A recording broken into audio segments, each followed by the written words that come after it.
नमस्कार मित्रांनो, सर्वप्रथम यूट्यूब चॅनलला व्हिजिट केली त्याबद्दल अगदी मनापासून स्वागत करूयात. बघा, आपण आज अशा स्टॉकबद्दल बघणार आहोत जे की या स्टॉकचं नाव असं आहे पावना इंडस्ट्रीज लिमिटेड. या कंपनीबद्दल डिस्कस करूयात. 511 रुपये या स्टॉकची सध्याची प्राईस दिसते आपल्याला. आणि वन वे आज जर एका दिवसाचा रिस्पॉन्स जर बघितला या स्टॉकचा तर जवळपास 1.82% आपल्याला एका दिवसाचा दिसतो. मागील 5 दिवसामध्ये जर बघितलं तर आपल्याला ही निगेटिव्हमध्ये चालताना दिसते कंपनी जवळपास 3% पर्यंत. आणि एका महिन्यामध्ये जर बघितलं तर 7 ते 8% पर्यंत. आणि 6 महिन्यामध्ये कंपनीनं 61% पर्यंत चांगला रिटर्न दाखवलेला आपल्याला दिसतो. आणि मॅक्सचा जर विचार करूया कंपनीचा तर कंपनी मार्केटला लिस्ट झालेली 26 मार्च 2021, म्हणजे पूर्ण 21 गेला, 22 आणि 23 म्हणजे कंपनीला जवळपास 3 वर्ष होत आहेत. आणि 3 वर्षामध्ये कंपनीनं 519% म्हणजे 500% पर्यंत चांगला असा रिस्पॉन्स दाखवलेला आहे. मित्रांनो, या स्टॉकमध्ये कधीही आणि केव्हाही आणि कुणीही जर इन्व्हेस्टमेंट केले तर त्याला प्रॉफिट आत्तापर्यंत या स्टॉकनं मिळून दिलेलं दिसते. बघा, या स्टॉकमध्ये जास्त गिरावट कुठंच नाही. एक फार कमी पर्सेंटमध्ये हा स्टॉक गिरावट होती. जास्त एकदम थोड्या कमी 10 ते 20% लय तर लय. त्या व्यतिरिक्त या स्टॉकमध्ये इन्व्हेस्टर लोकांना जास्त गिरावट या स्टॉकमध्ये दिसून येत नाही. तर चांगल्या पद्धतीचा स्टॉक आहे. फंडामेंटल पण खूप चांगलं आहे या स्टॉकचं. आणि या कंपनीचा बिझनेस खूप चांगला आहे. तर त्या अगोदर परत आपण एक वेळेस फंडामेंटल चेक करून घेऊयात.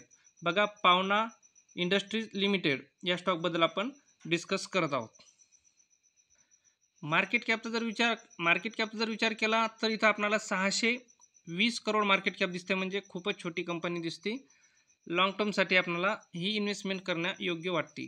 बघा, स्टॉकचा पी जर बघितला तर आपल्याला 44चा स्टॉकचा पी दिसतो. आणि छोटी कंपनी आहे तरी पण डिव्हिडंडसुद्धा देते. 0.20% पर्यंत या कंपनीचा डिव्हिडंडसुद्धा आहे. ROC बघितलं तर जवळपास 11% आणि ROE बघितलं तर जवळपास 30%चा आपल्याला दिसतो. आणि फेस व्हॅल्यूचा जर विचार केला तर आपल्याला फेस व्हॅल्यू 10चा दिसतो. बघा, आपण एक वेळेस या कंपनीचा सेल कशा पद्धतीनं कंपनी परफॉर्मन्स दाखवते आपल्याला इथे बघूयात. सेलवर विचार केला तर मार्च 2020 पासून आपल्यासमोर डाटा दिसतो. म्हणजे 20, 21, 22 आणि 23 म्हणजे 3 वर्षाचं या कंपनीचं नेचर कशा पद्धतीने चाललंय. एवढी छोटी कंपनी म्हणजे आपल्याला कळतंय की मग आपण याच्यामध्ये इन्व्हेस्टमेंट करणे योग्य आहे की नाही स्टॉक. बघा, सुरुवातीला बघूयात. 20मध्ये 180 करोडचा या कंपनीनं सेल दिला होता. 21मध्ये त्यावर 218, त्याच्यानंतर 22मध्ये 312 आणि त्याच्यानंतर 359. म्हणजे कंपनीनं सेलमध्ये चांगले नंबर इन्क्रीज केलेले, चांगले नंबर वाढवून दिलेले आहेत सेलमध्ये.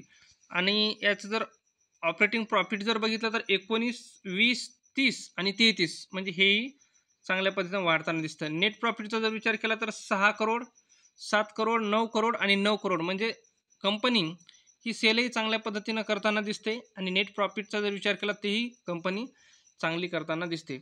आणि बॅलन्स शीटचा जर विचार करूया तर कंपनी आता छोटी म्हटल्याच्यानंतर या कंपनीवर कर्ज थोडं कमी असणं आवश्यक आहे. विचार करण्याचा एक विषय, 113 करोड या कंपनीवर कर्ज आहे. आणि रिझर्वचा विचार केला तर 56 करोड रिझर्व आहे. म्हणजे या कंपनीवर थोडंसं कर्ज जास्त आहे, हे आपल्या लक्षात असणं गरजेचं. हा एक पॉईंट थोडासा इथं विकली आहे, थोडासा वेगळा पॉईंट आहे. कारण की 113 करोड कंपनीवर कर्ज आहे आणि यांच्याकडे रिझर्व जर म्हणलं तर फक्त 56 करोड यांच्याकडे रिझर्व आहे. म्हणजे थोडंसं लक्षात असणं आपल्याला आवश्यकता आहे. कारण की या कंपनीवर थोडंसं कर्ज आपल्याला दिसतं. आणि शेअर होल्डिंग पॅटर्नचा जर विचार करूयात तर 70% प्रमोटरकडे होल्डिंग आहे. बाकी उर्वरित 29 ते 30% ही पब्लिककडे, म्हणजे 70% चांगल्या पद्धतीची ही प्रमोटरकडे होल्डिंग आहे. आपण या स्टॉकमध्ये इन्व्हेस्टमेंट करू शकतो. चांगल्या पद्धतीनं आपल्याला कंपनी रिस्पॉन्स दाखवताना दिसते. 6 महिन्यामध्ये कंपनीनं जवळपास 60% पर्यंत आपल्याला रिटर्न दाखवलेला आहे. आणि मॅक्सचा जर विचार केला तर कंपनीला मार्केटला लिस्ट होऊन जास्त दिवस नाही झालेत. एक 2 ते 3 वर्ष कंप्लीट झाली असतील. तर 2-3 वर्षामध्ये कंपनीनं 500% पर्यंत चांगला रिटर्न दाखवलेला आहे. आणि लॉंग टर्मसाठी चालण्या योग्य स्टॉक आहे. कारण की कंपनीचं मार्केट कॅपचा जर विचार केला तर खूप कमी मार्केट कॅप आहे.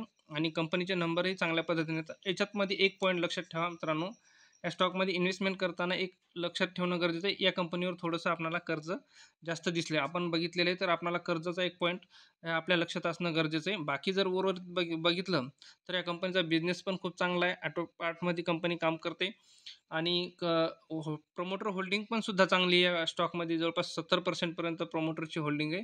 आणि बाकी जर विचार केला तर बिझनेस सर्वात बेस्ट आहे या कंपनीचा, म्हणजे स्कोप असणार या बिझनेसला कधी पण, हा बिझनेस कधीच कमी होणारा बिझनेस नाही. आणि या चार्टचं नेचर जर बघितलं तर खूप चांगल्या पद्धतीचं आपल्याला चार्टचं नेचर दिसते, तर आपण या स्टॉकमध्ये इन्व्हेस्टमेंट करू शकतो. लाँग टर्मसाठी हा स्टॉक सजेस्ट केला तर आपल्यासाठी योग्य असू शकतो हा स्टॉक, तर आपण विचार करू शकतो या स्टॉकमध्ये लाँग टर्मसाठी चालण्यासाठी. चला तर आपण नेक्स्ट स्टॉकबद्दल आपण डिस्कस करूयात. नेक्स्ट स्टॉकचा जर विचार केला तर Avalon technology India limited, Avalon technology limited या स्टॉकबद्दल डिस्कस करूयात. 476 रुपये आपल्याला या स्टॉकची सध्याची प्राईस दिसते.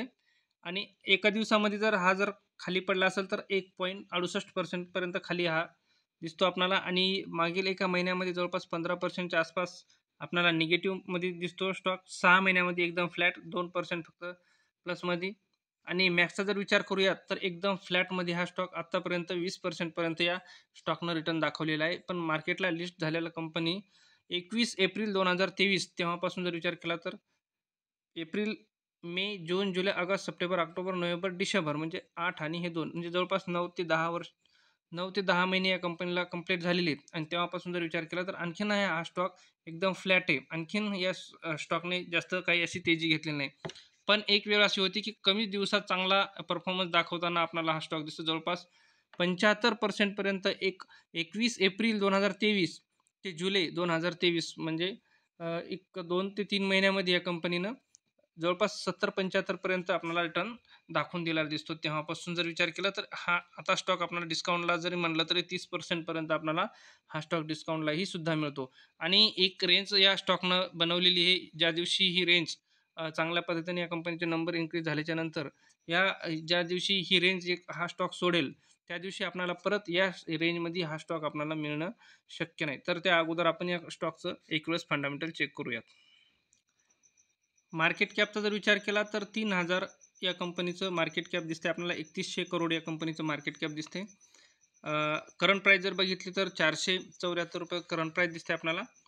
स्टॉकचा पी जर बघितला तर 71चा दिसतो. म्हणजे थोडंसं आपल्याला हा स्टॉक जरासा हाय लेवलला दिसतो. तर आपल्याला थोडी कॅपिटल याच्यामध्ये इन्व्हेस्टमेंट करायची, कारण कंपनी छोटी आहे आणि लाँग टर्मसाठी चालायचं, तर आपल्याला जास्त विचार नाही करायचा स्टॉकच्या पीचा, बरोबर आहे. ROC बघितलं तर 16% आणि ROE बघितलं तर ते पण 16% पर्यंत दिसते. आणि फेस व्हॅल्यू जर बघितला तर आपल्याला 2चा दिसतो. सेलचा जर विचार केला तर मार्च 2020 कंपनीनं असा सेल दाखवला होता 642 करोड. त्यानंतर मार्च 2021 कंपनीनं 690, त्याच्यानंतर 841, 945 आणि 922 म्हणजे कंपनी सेल चांगल्या पद्धतीनं करताना दिसते आपल्याला. ऑपरेटिंग प्रॉफिट जर बघितलं तर 64, 66, 98, 113 आणि 86. आणि नेट प्रॉफिटचा जर विचार करूयात तर 12 करोड, 23 करोड, 67 करोड, 52 करोड आणि 44 करोड. इथं थोडंसं नेट प्रॉफिटमध्ये कंपनीनं डीप घेतलेली आहे थोडीशी, तर ते आपल्याला लक्षात असणं गरजेचं आहे. बघा, आपण बॅलन्स शीटचा जर विचार केला तर इथं कंपनीवर कर्ज वगैरे कशा पद्धतीचे ते बघू शकतो आपण. कर्जाचा जर विचार केला तर 136 करोड या कंपनीकडे कंपनीवर कर्ज आहे. आणि रिझर्वचा जर विचार केला तर 520 करोड या कंपनीकडे रिझर्व आहे. तर रिझर्वच्या तुलनेत जर विचार केला तर कंपनीवर कर्ज थोडं कमी म्हटलं तरी चालते. इन्व्हेस्टरचा विचार केला तर शेअर होल्डिंग पॅटर्न बघूयात.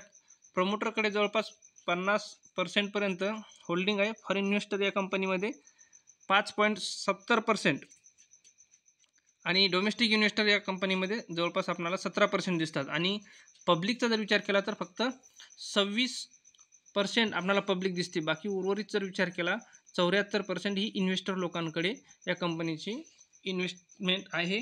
आणि चांगल्या पद्धतीनं ही कंपनी दिसते आपल्याला, कारण की इन्व्हेस्टर लोक छोट्या कंपनीमध्ये पण इन्व्हेस्टर लोक आहेत या कंपनीमध्ये, बरोबर आहे. तर हा स्टॉक एक लाँग टर्मसाठी चालण्यासाठी आपल्याला चांगल्या पद्धतीचा राहू शकतो. स्टॉकनं एका रेंजमध्ये आहे आता सध्या स्टॉक हा. आपण इथेही इन्व्हेस्टमेंट करू शकतो. ज्यांच्याकडे कुणाकडे हा स्टॉक आहे तर लाँग टर्मसाठी हा स्टॉक होल्ड करू शकता. आणि ज्यांना कुणाला एंट्री घ्यायची आहे तर ते एंट्री ही इथं घेऊ शकता. फक्त आपली कॅपिटल थोडीशी कमी असणं गरजेचं आहे. मित्रांनो, व्हिडिओ जर आवडला असेल तर व्हिडिओला शेअर करा, लाईक करा. नवीन जर चॅनलला कुणी व्हिजिट केलं असेल तर चॅनलला सबस्क्राईब करून घ्या. आपण नेक्स्ट व्हिडिओमध्ये भेटू. तोपर्यंत जय हिंद, जय महाराष्ट्र.